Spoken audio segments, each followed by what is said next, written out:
Hello everyone, my name is Amanda Esquivel and I am presenting my final synthesis project.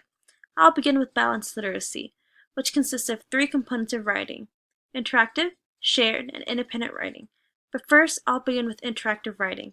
In interactive writing, the teacher and student choose a topic to write about. The teacher and student also share the pen, meaning they are both composing the writing. In shared writing, teachers model and teaches the writing strategies. Then teachers extend the understanding of the writing process by modeling techniques and sharing the teacher's writing with the student and walking the student through the process of how the teacher came up with their writing. Then the students use the same process for their own writing. In independent writing, the student is the one who chooses a topic and they practice their writing based on their own independent level.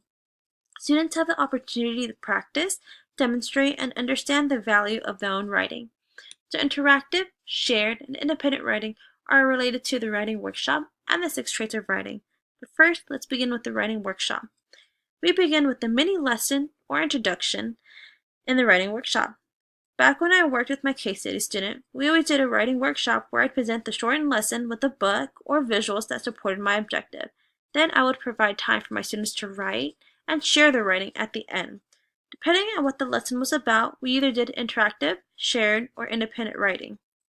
Interactive, shared, and independent writing can also relate to the 6 traits of writing.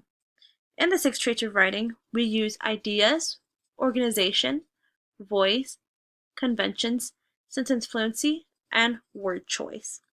In either interactive, shared, or independent writing, students can focus on a component in the 6 traits of writing based on the student's areas of focus. For example, my case study student had a hard time with his ideas and organization. So one of my lessons was a shared lesson where I modeled how to use a brainstorm bubble for his ideas, and I helped him with his organization by sequencing his ideas by the way it happened. And finally, we have the writing process stages, which consist of rehearsing and pre-writing, drafting, revising, editing, sharing, and publishing. During the writing process, students reflect on their writing and go through the process of making edits or changes to their own writing using a self-monitoring strategy. Since students are editing their own paper or a peer's paper using the writing process stages, I chose to put this under independent writing since the teacher's role is taken out of the writing process and focused more on the students. So every lesson would start with either interactive, shared, or independent. Then, depending on what you're focusing on, you would begin with the writing workshop, 6 traits of writing, or the writing process stages. And so this is how I connected everything we learned in this class together, and it all connects to balanced literacy. Thank you.